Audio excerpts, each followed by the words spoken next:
You were born in 12th century England, which basically means you've already lost the game of life before you even know how to hold your head up. Your parents? Peasants. Dirt poor. Proud owners of absolutely nothing except a leaking roof and a few chickens that look just as depressed as you're about to become. From the second you gulp your first breath of smoky village air, your destiny is set in stone. Work until you break.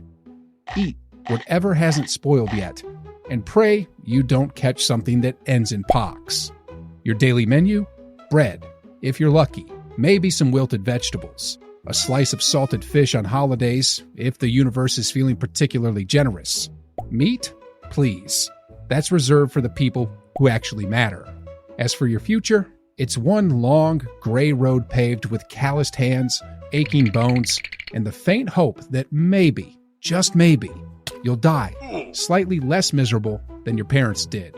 No wealth, no legacy, no song sung about your greatness.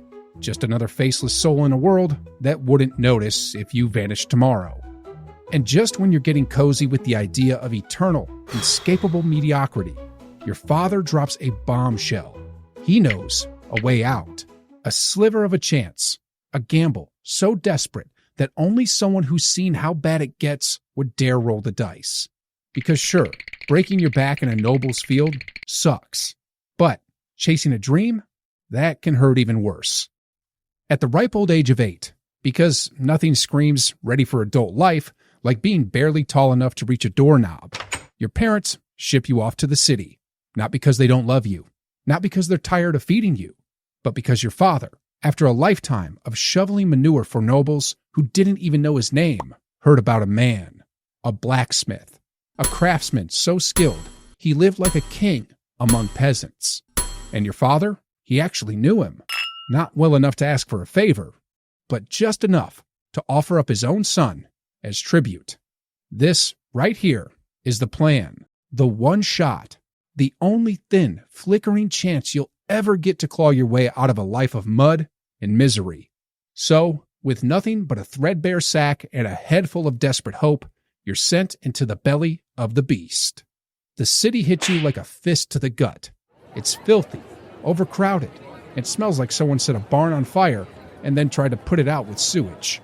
You don't even have time to catch your breath before you're shoved through the doors of the blacksmith's forge, the place where your better life is supposed to start.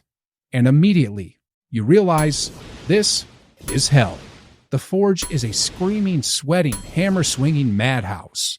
The air is thick with smoke, and the heat slams into you like a brick wall. Kids your size sprint past carrying molten metal like it's just another Tuesday.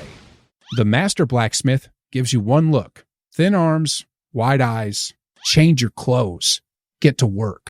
No inspiring speech, no welcome to your future.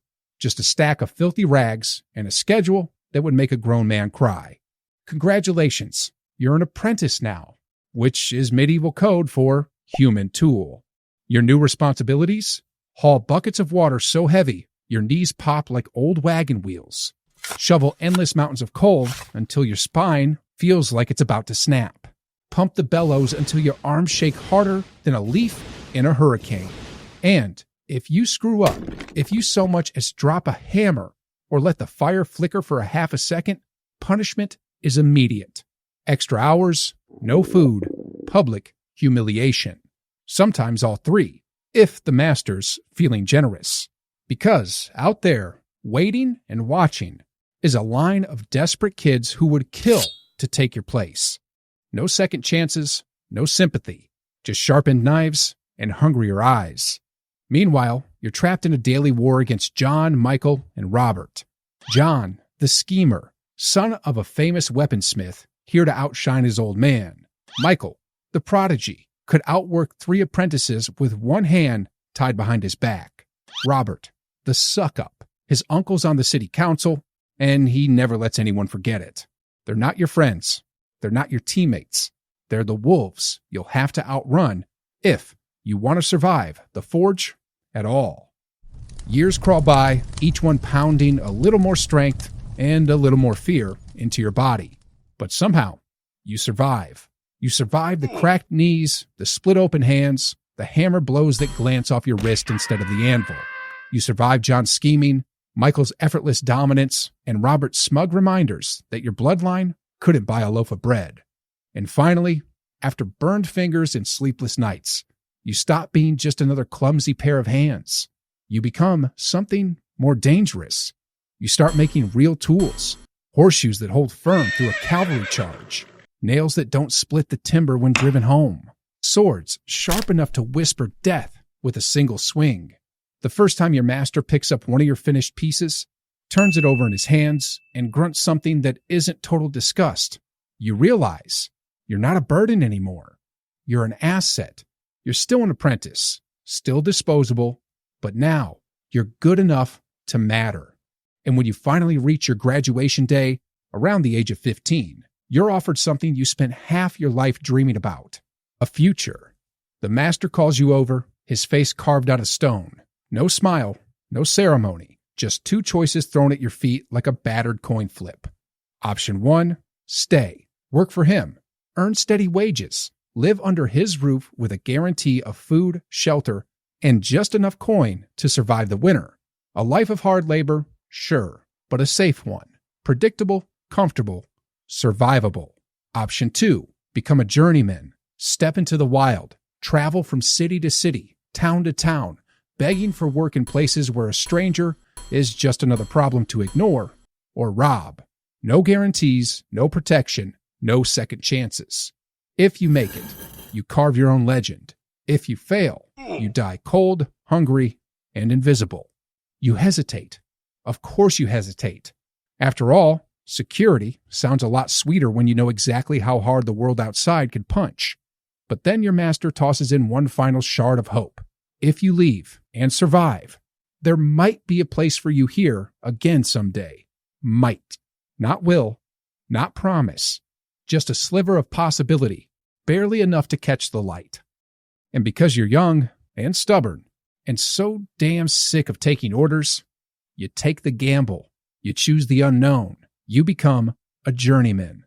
And you step out into the world for the first time, alone. You had a job. You turned it down. Security, food, a roof over your head, all tossed aside because you wanted more. Was it a mistake? Maybe, maybe not. You're about to find out. The first few days on your own are a special kind of misery. No forge, no tools, no real plan. Just a satchel slung over your shoulder and a growing pit of hunger gnawing at your ribs. You walk for days, town to town, village to village, asking for work at every forge you find. Most times, you don't even get a no. You get ignored, like you're not even there. And when you're not invisible, you're worse, suspicious. A strange face means trouble, means stealing, means something the blacksmiths don't have time to deal with. By the second week, you're sharpening knives for street vendors just to earn a scrap of bread. By the third, you're sleeping in barns and stables when the farmers aren't looking. By the fourth, you're genuinely considering selling your hammer for a bowl of stew. This is the glamorous life you fought for. This is freedom.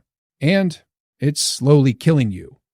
But just when the hunger gets loud enough to drown out your pride, you catch a break. A farmer's hoe snaps in half during planting season. You repair it with a borrowed hammer and half a fire pit, forging the cracked iron back together with hands that haven't held proper tools in weeks. The farmer's impressed. He doesn't pay you much, barely enough to buy a loaf of bread. But he tells his neighbor, who tells another. And suddenly, the long chain of silence breaks.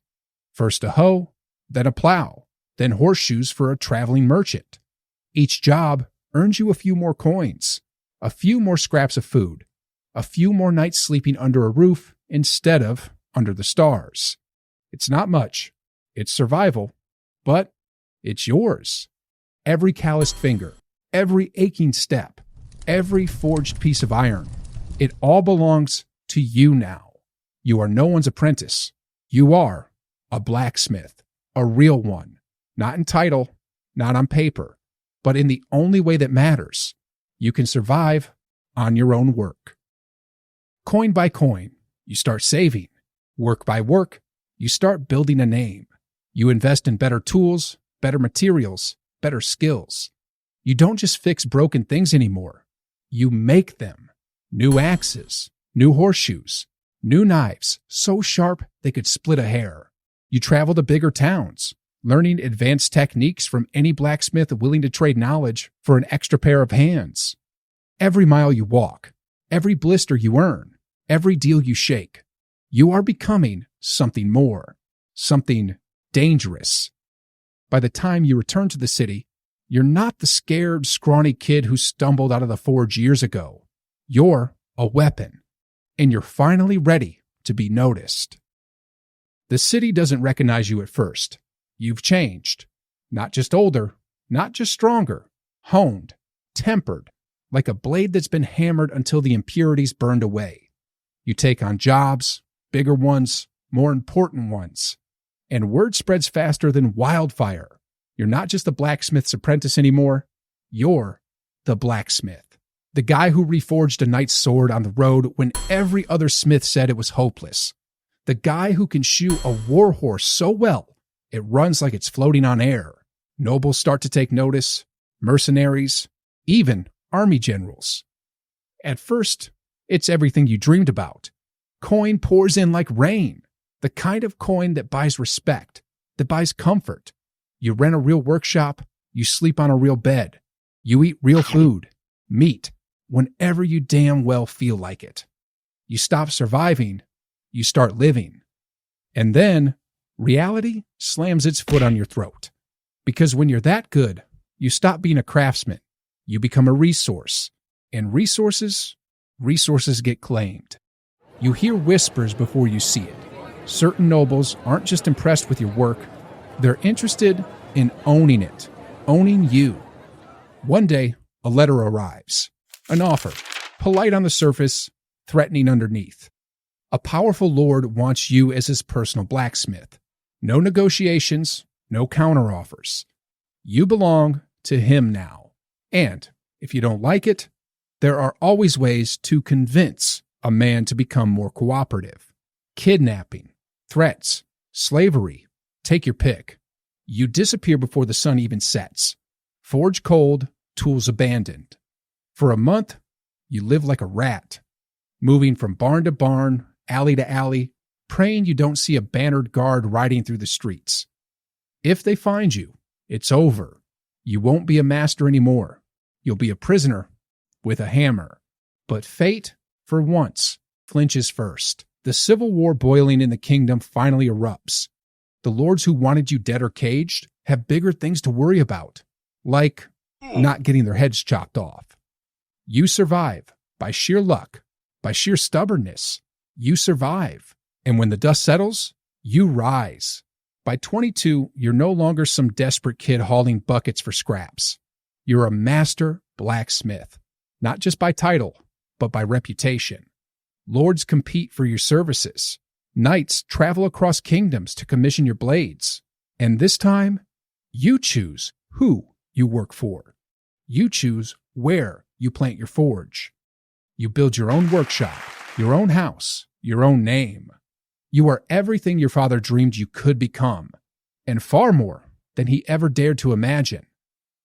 But success isn't the paradise you pictured, not even close. The orders never stop. Weapons for armies, armor for battalions, tools for whole regions. The forge roars from dawn to dusk, the fire's never dying, the anvil never cooling. You hire apprentices of your own, kids who look at you the way you once looked at your master. No matter how many hands you bring in, no matter how many hours you pour into the work, it's never enough. It's never enough. Because every sword you forge turns into 10 more orders. Every set of armor you finish leads to 3 more contracts. Every favor you grant turns into another leash around your neck. The forge becomes your world again, a prison built not by poverty, but by success. And slowly, quietly, without anyone noticing, it starts to kill you. You don't notice it at first. Not the way your hands tremble when you grip the hammer. Not the way your back locks up halfway through a shift. Not the way you cough a little harder every time the forge smoke curls around your face. You're too busy too important. There are weapons to forge, deals to honor, names to make. You ignore the pain, you ignore the cracks. Because that's what survivors do. Until one day, you can't. The coughing doesn't stop anymore. Your joints scream with every movement. You wake up feeling like your own body is trying to bury itself. You see a doctor, a real one, not the old woman who treats sword wounds with moonshine and prayers.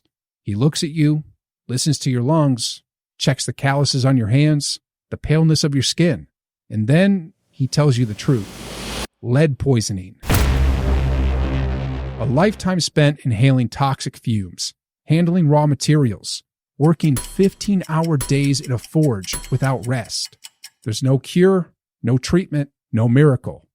You're dying, and there's nothing anyone can do about it. Most blacksmiths don't live past 50. You're 47. You built a forge that fueled armies. You raised apprentices who now run their own shops. You helped find a guild that protects the very kids who used to sleep in the soot, dreaming of something better. You changed the city. You changed the world. And no one outside those walls will ever know your name. No songs, no statues, no legends whispered around campfires. Just the quiet legacy of iron and smoke and broken hands. You accept it. Because the truth is, you never swung a hammer for glory. You did it to survive. You did it to escape. You did it to prove, if only to yourself, that you could be more than the world expected. And you were. The day you die, the forge is still burning. Apprentices still hammering steel into swords. Journeymen still shaping iron into armor. Customers still lined up, clutching coin, desperate for the work your hands once performed. The world doesn't stop. It barely even slows down. But somewhere, deep in the roar of fire and steel, your story lives on. Not in songs, not in stories, but in every blade that refuses to break, in every nail that holds a house together, in every apprentice who dares to believe that maybe, just maybe, they can be more.